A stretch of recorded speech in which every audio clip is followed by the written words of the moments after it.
Chapter 10, Chemical Bonding 2. So we're still talking about chemical bonding. Now we're going to talk about molecular shapes, valence bond theory, and molecular orbital theory. So why do molecular shapes matter? Well, the shape of a molecule actually has a lot to do with how it reacts and its physical properties.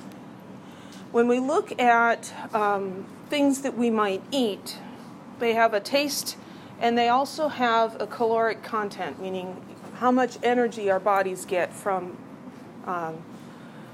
that particular substance. Those two quantities, taste and calorie content, are independent of each other. So the calorie content is just how much heat is released when the thing is metabolized. So here's sucrose. When that's metabolized, it releases 5,644 kilojoules of energy per mole. It's a lot of energy. Gives you a lot of calories. The taste depends on the shape and the charge distribution and how that interacts with the taste buds on your tongue. So an artificial sweetener tastes sweet because it fits into the same receptor pockets on your tongue that sugar does.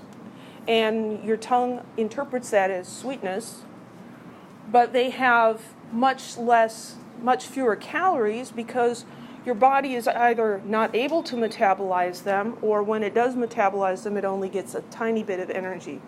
And so we're fooled by the molecular shape of the molecule. Any questions?